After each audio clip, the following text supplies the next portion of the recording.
Hola, guapas. I know it has been a hot second since I have done a podcast, but I've just been in the middle of summer and loving life. So, first of all, I helped organize our local tennis tournament, and that was so much fun.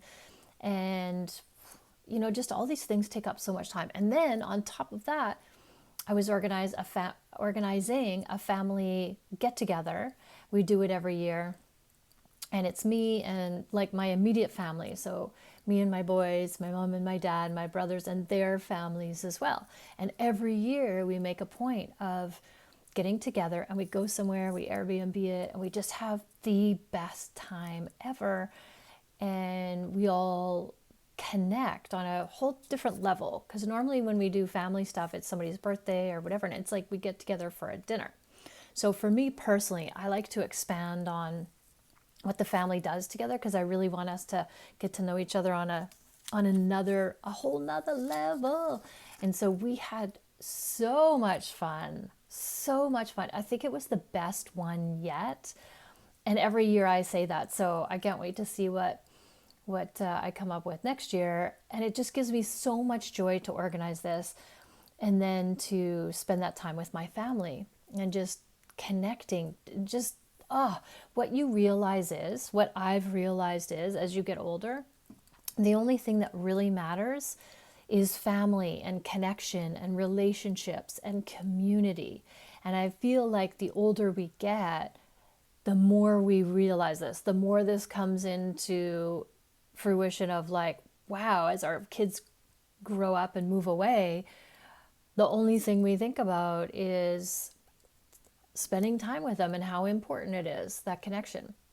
So, in the big scale, the big picture, the grand scheme of everything, I feel like all you need to know is connection and community and family. There's really nothing else. The other thing I was doing, and I just, you get so reflective when you hit midlife. I was thinking about my Auntie Lorna. She's 90 years old, and I went to visit her the other day, and she's doing really well, like really well. And she is the kind of person who never ages. I swear she looks the same as she did like 50 years ago. She has that gene. She just is ageless.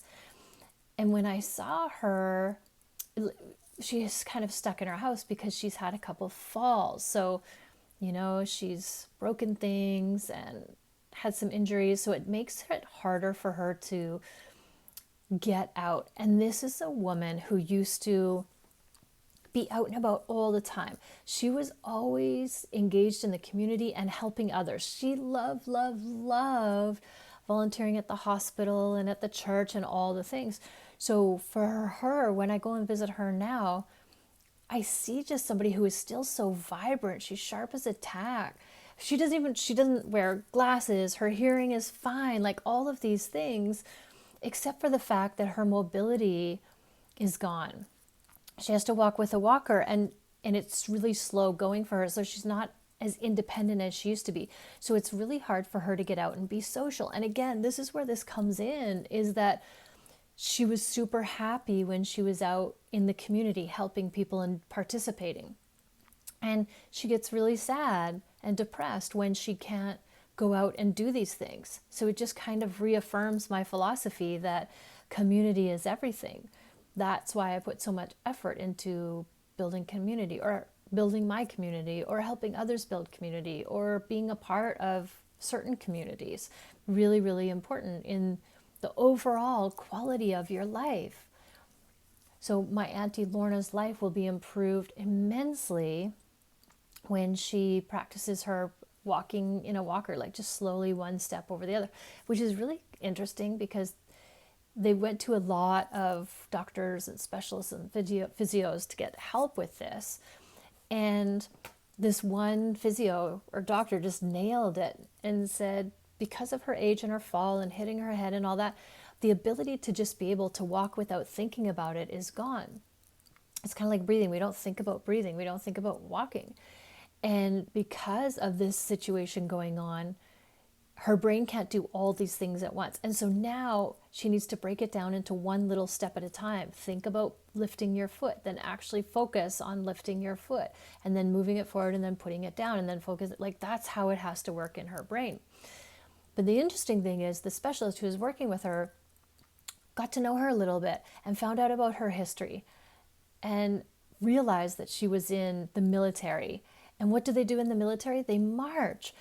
And as soon as this person got Auntie Lorna to tap into her marching capabilities, which she did forever, it was easier for her to connect into her body and to walk, because this is muscle memory is what it is, and she had just forgotten about it. So it's just so fascinating, and it's a good example of how important a good caregiver is, because when you really take the time to learn about somebody and find out about somebody, you can help them so much more because you understand how they think and feel, what's important to them, what kind of history they have, what experiences they have. And as soon as you can tap into that muscle memory thing, wow, that's so much easier for her. Anyway, these are some of the things that I've just been contemplating going through summer, which has just been such an amazing summer, and having experiences and being in the moment and connecting with family. And I was also thinking about this man that I see when I go for walks. Now, this guy is there every single day. So I go for a walk and I do similar trails, like similar area, because it's by my house. And I've been seeing this guy. He's an older gentleman, and he just sits by the water, and he's either reading a book or he's staring out at the water. And sometimes I walk with my neighbor, and I remember I'll always say hi to him. And then one day we just kind of stopped and chatted, and I said, "Hey, how you doing?" And he said, let's go take a trip to the moon. And it was just so cool, because instantly he's like, let's go on an adventure, and just to have this cool imagination. I'm like, let's go, wonder what that would be like. And we had the best conversation. And every time I see him, somebody is always talking to him. It always has a smile on his face. I'll always say hi to him every time I walk by him. And then I noticed he was sitting, like recently, he was sitting with a woman. And I'm just going to assume that this woman is his wife, because same, age, generation, that kind of thing. And now I notice that we don't say hi to each other. And I'm not sure if it's because his wife is there, the other person is there, if it's me not wanting to intrude, or if it's him just really connected in the moment with that person. Or when you're with somebody else, this is kind of what I was thinking, if you're with somebody else, you're less likely to interact with other people. That's just kind of how it is. I noticed for sure, I'll tell you that story in a second, but the other day I was walking and I could have sworn that I saw this guy get out of a van. So he is driving to the area, parking, and then going for a walk every day. I'm pretty sure it was him, which is interesting because I thought he lived in the area and just walked there every day.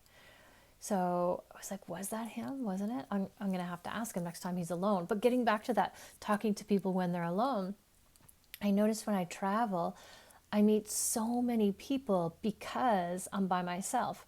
And when I'm by myself, I'm more open to other people approaching me, or to me approaching other people, because I'm looking for other people that are also by themselves. And then I just start up conversations. And more often than not, those people are super open to having a conversation. So my takeaway is, I guess the reason I love traveling solo is because I get to just put myself out there and meet so many people and have so many experiences. Out of all the travels I've done over the past couple of years, I literally think there was only one time when this woman was kind of like, yeah, no thanks. Like where were we? Oh, it was in Nicaragua, and I just arrived at this Airbnb with, what was his name? Jose. Oh, I told lots of stories about Jose because that was an amazing experience, and he was a pretty cool dude. That whole thing was pretty interesting. And so this woman showed up the same night as me, and I'm just like, hey, I'm going to rent a scooter and go around and blah, blah, blah. And she's like, oh, that's okay. I'm just going to, do my own thing. And I think she was actually going to meet up with other friends, but that was, I think, the first time that that ever happened. And I never took that personally. Like, out of all the people that I talked to and all the adventures that I went on with other people, that's pretty good. It's pretty minimal that that happened. And because I didn't make it mean anything about me, there was not a problem.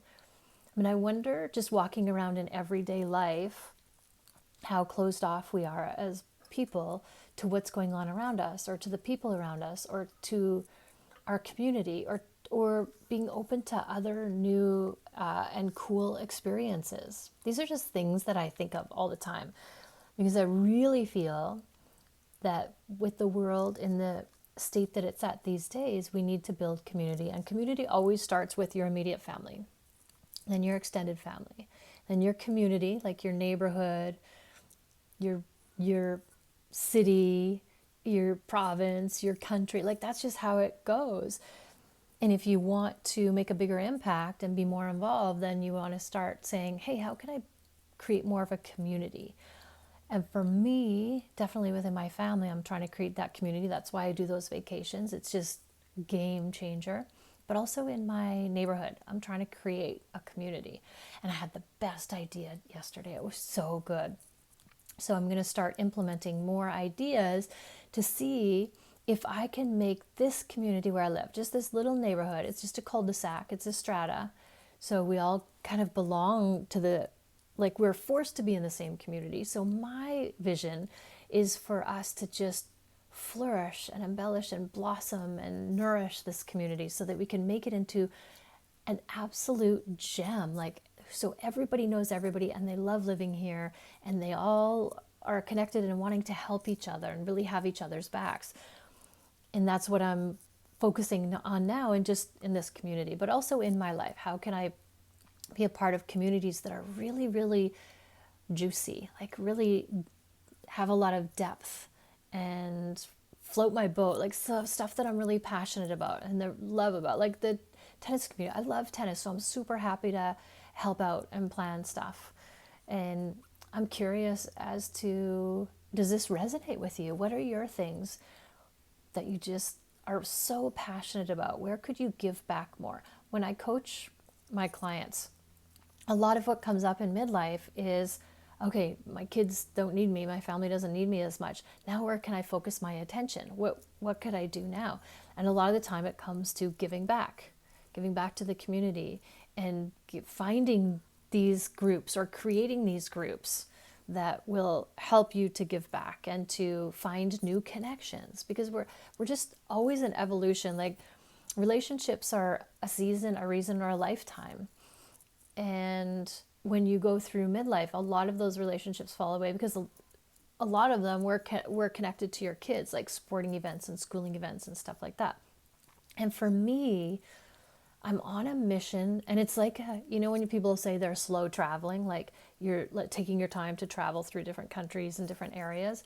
I'm creating or creating a community of amazing human beings. And it's going to be like a slow creation, because I'm not in a rush to do it, but slowly, as I meet people that I just think are awesome human beings and kind of have the same zest for life, or the same inspirations and enthusiasm that I do for certain things, I want to add them into my group, and I want to create this absolutely amazing group of chosen community, chosen friends, so that I can get back into that. Because I don't know about you, but it's just so easy. Like, I just love gardening and doing these things. Like, it's just so satisfying and rewarding for me to spend time in nature and not have to do anything.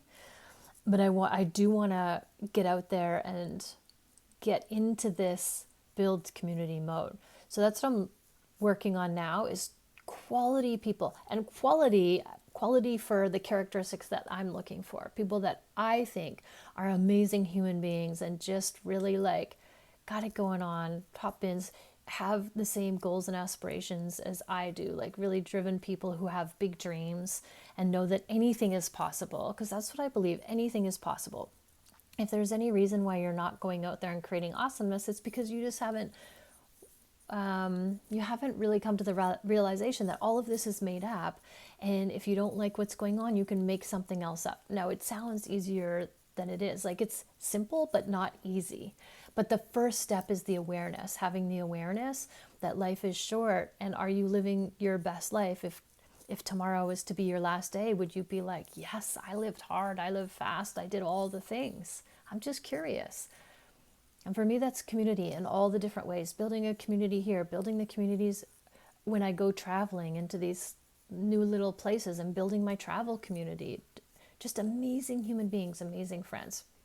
And so, my friends, guapas, sisters, I just wanted to check in with you and say, hey, I haven't forgotten about you. I've just been so busy in the moment, really enjoying like I love my life. I'm so in love with my life right now, and I wish the same for you too. And I wanted to share why I'm so in love with my life right now, because maybe this might help you. This might inspire you in some way, shape, or form.